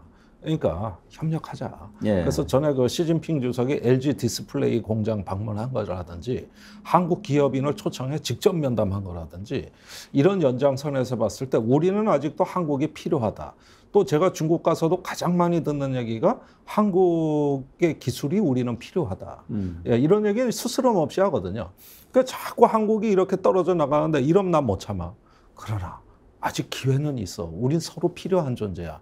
이렇게 해서 협박과 호소 이게 같이 메시지에 묻어 있어요. 그렇게 보면은 이게 단순히 우리가 뭔가 중국의 어떤 강한 전랑 외교, 이 거친 외교에 우리가 불쾌하다, 뭐 기분 나쁘다 이런 차원의 문제가 아니라 지금 중국의 본심이 뭔지를 이 문항 그대로 좀 해석해야 되거든요. 근데 언론부터 막 이렇게 흥분하고 뭐 여당이 뭐 중국 대사 추방해버려라, 뭐 이재명 대표가 뭐 중화 4대주의자다. 뭐 이래 놓으니까 이제 따지지도 못해요, 언론에서. 완전히 한쪽으로 쏠려버렸어요. 이게 이제 협박성이지만 간절한 호소의 측면도 있다라고 말씀을 해주셨는데 그렇다고 한다면 사드 때처럼 나가지는 않을 것 같다 이렇게 볼 수도 있습니까? 사드 때와 이 어떤 외교적 긴장은 동일하지만 근본적인 속성이 달라진 게 있습니다. 사드 때는 우리 서민들이 피해봤지 대기업 피해본 거 하나도 없습니다. 주로 숙박업소, 요식업소, 화장품 대리점 이런 데가 초토화됐어요. 예, 상권이 죽은 거죠. 그래서 한국의 서민들을 화나게 했다면은 이번엔 대기업이 1차적 피해자입니다. 삼성, SK, LG, 그다음에 롯데는 이미 초토화됐고 중국에서 뭐 이제 160개 되던 그 백화점 매장 한 개만 남기고 다 철수했으니까 이렇게 보면은 1차 벤더 즉 그 대기업이 1차적인 타겟이고 거기에 딸린 중견 중소기업 이런 뭐 반도체 소부장 생산업체들이죠. 이런 쪽이 일단은 2차 벤더들이 이제 타겟이 되는 거기 때문에 굉장히 그 저기 피해 계층이 다르고 두 번째는 사드 때와 또 한편으로는 유사한 거는 그 저 관광 입국 비자가 굉장히 까다로운 건데 단체 관광이 안 되는 거. 이런 점은 뭐 유사해 보이고 연예인들 뭐 중국 공연 취소된 거 이런 건 유사해 보이지만은 그거는 대기업 피해에 비해서는 진짜 어떤 규모도 작고 어떻게 보면 잠시 불편한 거에 불과해요. 그래서 사드 때와는 근본적으로 같지만 다른 것은 이거는 이제 국가의 어떤 핵심 기간 산업의 그 명운이 달린 문제이기 때문에 성격이 조금 다르고요. 그다음에 중국도 굉장히 절박해요. 그때 한한령이 사드 때 내려진 건 중국 정부는 손해볼 일 없었어요. 그러나 이번에는 중국도 어떤 공급망 재편에 그 일단 그 불편을 감수해야 되는 거기 때문에 굉장히 어렵습니다. 아마도 우리가 탈중국 한다 그러지만 중국에서도 탈한국을 할 수 있는 대책은 이미 수립이 돼 있는 것 같습니다. 어떤 중간재 생산 거점을 한국에서 동남아로 일단은 협력선을 바꾼다든가 또는 동남아, 유럽, 중동까지 해서 엄청나게 다변화해가지고 노출이 안 되게 이렇게 해가지고 이제 어떤 거 우회적 거래로를 구축한다거나 이런 부분은 이미 착수가 됐고요. 그 다음에 최종적인 어떤 파국이 예상되는 부분들이 있는데 일단 한국에 대한 어떤 수출 금지 품목에 대한 리스트업입니다. 우리는 대략적으로 중국에 80% 이상 의존하는 게 1,700개로 외교부 조사 결과 이건 문재인 정부 때 조사했거든요. 근데 중국 조사 결과는 다릅니다. 2,800개입니다. 중국은 이제 수출 기준으로 해보니까 더 많다. 2,800개다. 이런 부분인데 그 중에서 제일 심각한 게 뭐냐면 만약에 한국 반도체를 못 사면 그 반도체의 원료가 되는 게 있는데 망간, 텅스텐, 요거 2차 전지 재료고요. 그다음에 히토리움, 그다음에 리튬이 있습니다. 요게 저기 히토리움은 거의 전량 지금 중국에 의존하고 있고 리튬 같은 거는 90% 이상. 이렇게 되니까 한국 정부의 공급망을 건드릴 수가 있어요. 이런 부분이 되면은 이제 같이 그 저기 어떤 그 한중 간에 서로 피해를 감수하는 일종의 치킨 게임 양상으로 될 가능성이 있어 보입니다. 이런 문제에 몇 가지 그 기준선을 설정해 놨는데 제가 보기에는 대만 문제를 추가 언급해서 중국의 핵심 이익을 건드린다든가 아니면은 그 저기 미국의 중국에 대한 어떤 기술 통제에 이제 적극적으로 협력해 중국의 반도체 산업을 고사시킨다든가 이런 부분들의 신호가 오면 그때는 행동한다 이게. 그러니까 말이 아다르고 어다른데 지금 윤석열 정부가 미국, 일본에 이렇게 치우치는 외교 전략을 구사하는 것은 좋다 이거예요.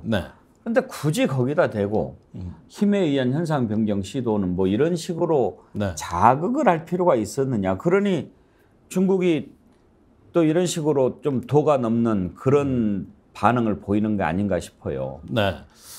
그러니까 힘에 의한 현상 변경 언급은 한중 수교 이래 처음 있는 발언이고요. 거기에다가 수교 당시에 하나의 중국 원칙을 우리가 약속을 한 것에 대한 약속 위반이다.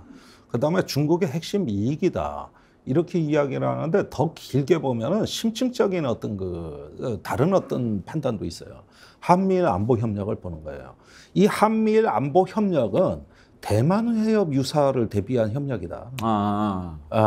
그러니까 지금 말은 이렇게 툭툭 한국이 던지지만 최근에 한국이 하고 있는 거는 일본하고 군사정보 공유하고 실시간 공유를 하고 한미일이 해상연합 훈련을 같이 하고 그다음에 이제 더 나아가 미사일 방어도 같이 하고 이렇게 되는 건데 요 얘기는 뭐냐면은 1차적 타겟이 대만 해협의 유사 사태다. 그것에서 한국, 일본이 미군이 작전하는데 후방 기지 내지는 어떤 연합작전 능력으로 같이 가세하겠다는 뜻으로 나가겠다는 거니까 윤석열 대통령이 중국의 핵심 이익, 즉 대만 해협의 힘에 의한 현상 변경은 말이 아니라 한미일 안보 협력으로 뒷받침되는 흐름이다. 이렇게 보는 거예요. 네. 여기까지 심각하게 보는 것이죠. 그러니까 이번에 그 한미 간이 북한에 대한 미사일을 억제하기 위한 확장 억제력 합의에는 개의치 않습니다. 그거는 개의치 않는데 한미일 안보 협력에서는 이거는 그 정책 차원의 협력, 즉 중국을 주된 위협으로 보는 이런 어떤 일본의 방위백서 기조에 한국이 따라가겠다는 것이다. 이렇게 보면은 이거는 뭐 제가 보기에는 시진핑이 최근에 3월에 입법원 개원 그 연설에서 군과 정부 당원들이 다 모여 있는 자리에서 감어 투쟁을 준비해라.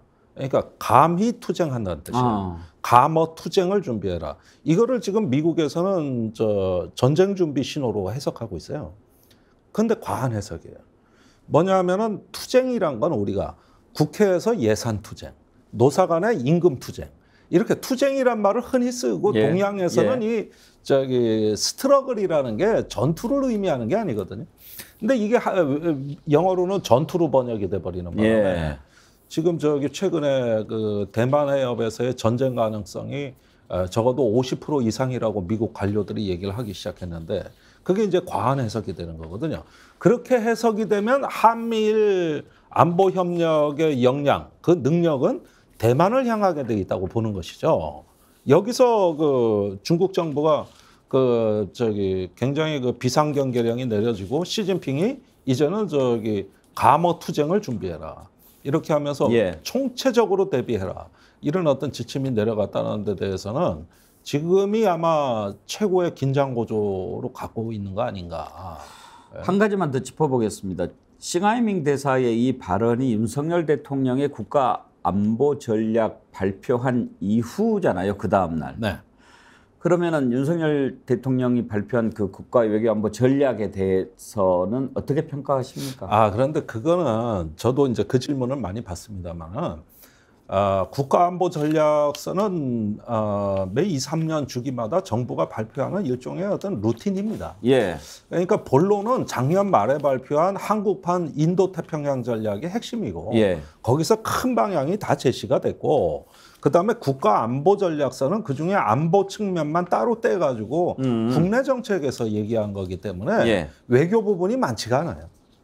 그러니까 이번에 그 문서의 중요성보다는 작년 말에 인도태평양 전략, 그다음에 올해 3월에 한일 정상회담, 그다음에 4월에 한미 정상회담 이 흐름을 보는 것이고 그 연장선에 국가안보전략서가 있는 것이죠. 이번 안보 전략 그것만 가지고 이랬을 것은 아니다.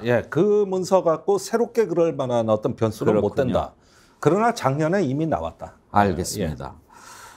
잭잭님이 이런 글을 주셨네요. 대한민국 탈중국하면서 그 수혜는 오로지 일본이 다 가져가고 있습니다. 중국 한국 화장품 시장을 일본의 시세이도가 점령해가고 있어요. 그 전에 아모레퍼시픽이 엄청나게 아주 중국 관광객들한테 인기를 끌면서 뭐 엄청나게 상승하고 그랬잖아요. 그런데 지금 그 시장을 하여튼 뭐 중국하고 싸우고 그러면 일본이 재미를 봐요. 자, 일본은 지금까지 단 한 번도 탈중국인이 탈리스킹이란 단어를 쓴 적이 없습니다. 단 한 번도.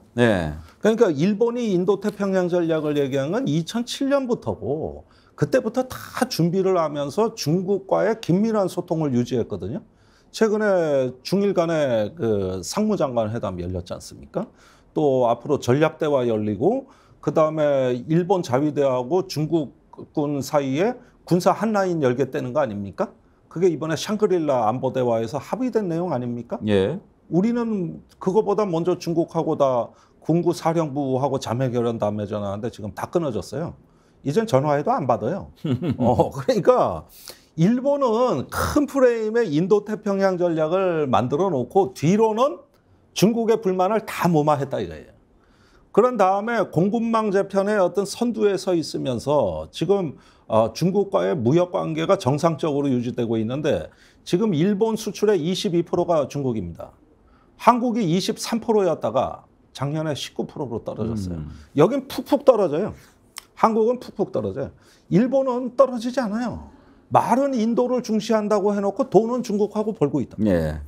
요게 지금 한국하고 일본의 차이입니다. 엄청나게 다르죠. 한국은 말하면 고지고대로 가고 일본은 그건 하나의 전략 담론으로 만들어 놓고 다양한 외교적 수단을 발휘하는 거죠. 그런데 한국은 그렇게 외교적 역량 준비돼 있냐? 또 규칙을 우리가 짜냐? 아니거든요. 아니거든. 이게 뭐 일본이 하니까 우리도 한다고 숭어가 뛰니까 망둥이도 뛴다 그러니까 뛰어보니까 뭐 그러니까 뭐 망망대해에서 이거 갈 데 없는 거죠 이게. 아무튼 그 전체적으로 한국이 이렇게 우리가 그동안에 생각해왔던 외교 관계의 기본이 있지 않습니까? 예. 등거리 외교라는 표현도 있었고 뭐 여러 가지가 있는데 균형 외교란 말을 많이 썼죠. 예. 네. 그러니까 그 전략적 모호성을 지금 이제 벗어 던졌지 않습니까? 네. 전략적 명확성을 바꿔서 전략적 명료성이라고 명료성. 합니다. 예. 레몬님이 이런 글을 주셨어요. 전략적 모호성을 잘 구사하다가 이 정부 들어 전략적 명확성을 바꿔서 명확성으로 바꿔서 이득 본 게 뭐가 있나요? 네. 그러니까 왜 이런 불편을 또 이런 희생을 윤석열 정부가 감수할까? 모르지 않았을 텐데 이게 핵심적인 한 가지 사고가 있어요. 미국과 중국 간에 파국이 임박했다고 본 거예요. 적어도 대만 해협에서는 2027년까지 충돌이 벌어진다는 미국 관료들의 그 말을 믿어버린 거예요. 대표적으로 이 말을 한 사람은 필립 데이비슨 전 인도태평양 사령관이 2021년에 상원 증언에서 앞으로 6년 안에 시진핑은 대만을 침공한다. 그리고 작년에 그 윌리엄 번즈 CIA 국장이 2027년까지 대만 전쟁을 준비하라고 시진핑이 군부에 지시했다. 이걸 폭로해버린 거예요. 이런 게 반복적으로 제가 아는 것만 해도 서너 가지인데 대통령실에는 이게 맨 앞자리 뉴스로 NSC 1일 정보보고의 맨 앞자리 뉴스로 이것이 수십 개 올라갔다고요. 그러면은 어느 날 이렇게 있다 보면은 이제 현실 감각이 느껴져요. 저 대만 해협에서 전쟁이 곧 터질 거고 대만 해협이 위험해지면 북한 김정은도 가만 안 있을 거고 2027년 내 임기의 마지막 해인데 내 임기에 파국이 올 수 있어. 지금 이기는 자하고 빨리 손 잡아야 돼. 그거보다 더 중요한 건 생존 전략이 있어. 이렇게 스스로를 단순화하고 극단화된 프레임 안에 자기 자신의 존재를 위치시키면은 이 믿음 하나는 윤석열 정부가 사태를 관리하는 데 있어서 가장 중심이 된 어떤 관점이고 사고방식이라는 겁니다. 이걸 믿는 것 같다는 거예요. 그런데 아무리 믿음이 있어도 관리하기 나름입니다. 아니 투키디데스가 펠레폰네소스 전쟁사 끝에서 그렇게 얘기했습니다. 모든 전쟁이 일어나는 것은 전쟁이 일어난다는 믿음 때문이었다. 그렇게 이야기했거든요. 우리가 그 믿음을 관리하면 안 일어나고 막을 수 있는 거거든요. 그래서 저는 윤석열 대통령이 전쟁이라는 말을 함부로 입에 올렸을 때 두려웠어요. 그런 말이 떠올라서. 왜 전쟁 이야기를 자꾸 본인이 하냐고요. 그러니까 평화로운 세상은 그 현실 감각이 안 느껴지고 뭔가 이렇게 막 그냥 미사일이 날아다니고 치고받고 이런 건 현실 감각이 강한 스펙타클 하나의 블록버스터의 영향으로 보인다는 거예요. 그런 블랙버스터에 굉장히 민감한 어떤 멘탈이다. 이게 현실 감각이 생긴다는 거죠. 영화도 자꾸 보다 보면 그게 맞습니다. 전쟁이 영화처럼 일어나는 걸로 믿어버려요. 전쟁은 영화하고 전혀 달라요. 그런데 그게 현실 감각을 가져버린다고? 영화하고 전혀 다른 정도가 아니죠. 전쟁은. 중국 살펴봤고 일본 잠깐 좀 들여다보죠. 후쿠시마 오염수 방류 초일기에 들어갔다고 그러는데 그렇습니다. 방류 설비를 시운전했다라고 합니다. 이제 곧 방류가 임박하는 것 같은데요. 국회에서 벌어진 장면을 먼저 한번 좀 보시고 갈까요? 국제기구와의 공조를 통해 투명하고 과학적인 결과를 바탕으로 대응하겠다는데도 그저 반일 죽창가에만 홀려 어민 피해를 비롯한 국민은 안중에도 없고 구태 정치에만 현안입니다. 묻지마 선동을 하기 전에 요란설은 후쿠시마까지 갔다가 빈손으로 돌아와 망신만 당한 자신들의 반성문부터 쓰십시오. 준비가 모두 끝나고 방류만 남는데 윤석열 정부는 무엇을 하고 있습니까? 애초에 오염수 방류에 대해 일본에 이의 제기할 뜻이 없습니다. 그저 눈 가리고 아웅한 것입니다. 여당이 앞장서서 국민 불안을 괴담으로 낙인 찍으며 오염수의 안전성을 앵무새처럼 반복하는 것도 파렴치합니다. 참 암담하네요. 저는 저렇게 여야의 이 오염수 방류에 대한 문제 정쟁이나의 언어들을 보면서 어쩌면 우리가 구군이 다 한 거 아닌가 하는 불길함을 느낍니다. 예. 이 오염수에 관한 문제는 긴밀한 정보 공유, 투명한 검증, 그걸 통해 가지고 국가적으로 상당히 수준 높은 어떤 차원의 그 소통과 협력이 없으면 절대 우리가 대응할 수가 없는 건데. 아니 시찰단이 가서 뭘 했는지 그 뭐 야당한테 설명한 적도 없고 지금 또 이걸 갖다가 죽창가라 그러고 이렇게 되면은 정말 암담합니다. 이거는 정말 우리 세대는 괜찮아요. 우리 후손들한테 죄를 짓는 거거든요. 이게 천벌받을 짓이라고. 그러는데 과학적 검증이라는 것도 제가 보기에 과학 파시즘이에요. 여기서 과학적 접근은 처음부터 없었어요. IAEA는 제가 저번 방송에도 말씀드렸지만 과학적 검증을 하는 기관이 아니에요. 자기들이 4차, 5차 보고서에서 뭐라고 썼느냐. 모든 그 오염수 방류화되는 전 프로세스는 일본 정부의 셀프 레귤레이션. 일본 정부가 셀프로 다 통제하는 거다. 예. 그럼 IAEA는 뭐 하는 데냐? 어시스트 기관이다. 기술 지원하는 데다. 이 얘기는 뭡니까? 우리가 다리가 무너졌는데 이게 이제 부실공사가 판명이 되면은 시공사만 수사합니까? 감리 누가 했어? 이거 누가 인증했어? 이거 같이 수사 들어가잖아요. 그러면은 이걸 검증하고 인증한 기관도 같이 책임을 지는 건데 오염수 방류에 있어가지고 IAEA는 인증기관도 아니고 검증기관도 아니에요. 그런데 이게 국내에만 들어오면 IAEA의 객관적이고 과학적인 검증, 그 다음에 IAEA 못 믿어? 이렇게 나오거든요. 그런데 IAEA 본인이 아니라는데 그러면 우리가 어떤 과학의 집단지성으로 이 오염수 문제를 들여다봐야 되는가.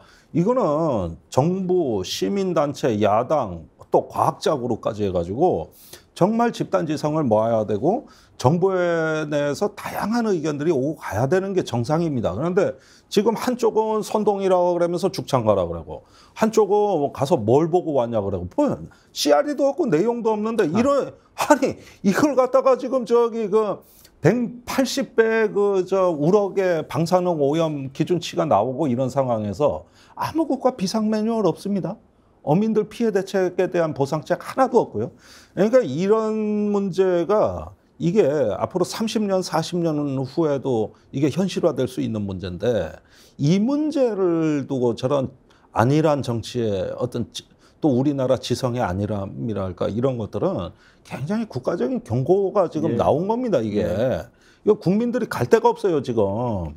그래서 이제 그 최종 보고서가 나오면 읽어봐야겠습니다만은 모르긴 몰라도 그 최종 보고서 보고 재빨리 방류할 건데 최종 보고서에 IAEA의 자기의 역할과 책임을 분명히 안 쓰고 이렇게 얘기할 겁니다. 똑같이 얘기할 거예요. 일본 정부의 오염수 그 방류 과정은 신뢰할 만하다. 그러면 우리가 내 돈 떼먹고 도망간 놈들 다 신뢰할 만한 놈들이었지 그러면 제가 지금까지 돈 꿔줘서 못 받은 거는 다 신뢰할 만한 놈들이었어요. 그렇죠. 안 믿으면 아예 신뢰가 안 가면 그런 일도 안 가요. 꼭 사랑을 배신하는 놈, 그다음에 친구를 배신하는 놈 다 신뢰할 만한 놈들이 하는 거예요. 그러니까 신뢰할 만하다는 표현은 과학의 용어가 아니에요. 와닿습니다. 신뢰가 입증됐느냐 안 됐느냐 이 한마디여야 되는데 IAEA 보고서는 항상 어떻게 쓰느냐 신뢰할 만하다. 이게 무슨 보고서입니까? IAEA 보고서 신뢰할 만하지 않네요. 그러면은 나중에 오염수 방류가 문제가 이제 진짜 됐어. 막 방사능이 그냥 기준치 몇백 배가 나왔어. 그때 IAEA가 책임질 수 있습니까? 책임 안 지겠다고 벌써 저렇게 얘기를 하고 보고서에 이렇게 써놨는데 그런데 여기 오면 어떻게 되느냐? IAEA가 신뢰할 만하다 그랬다. 그 IAEA에 신뢰 못해?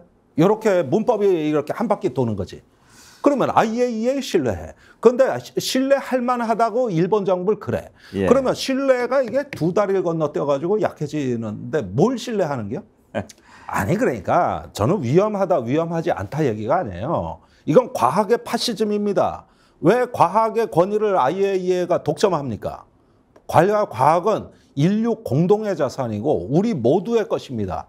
투명하지 않은 게 어떻게 과학이에요? 그런 과학은 나치의 우생학, 볼셰비키의 심리학, 그다음에 중국 홍위병의 역사적 과학적 역사관입니다. 모든 그 인류에 대한 도전은 과학의 이름으로 행해졌습니다. 예. 여기서 그러려고 과학을 오남용해 버리면 그게 바로 파시즘이라 이거예요. 제 얘기가. 방금 그 부분 아주 반응이 뜨겁습니다. 엔셜리님 표현이 찰떡이네요. 로시빌리님 적절한 비유입니다. 외관상 대충 그럴듯한 것들에 사기 당하게 마련이죠. 그런 걸 주셨는데요.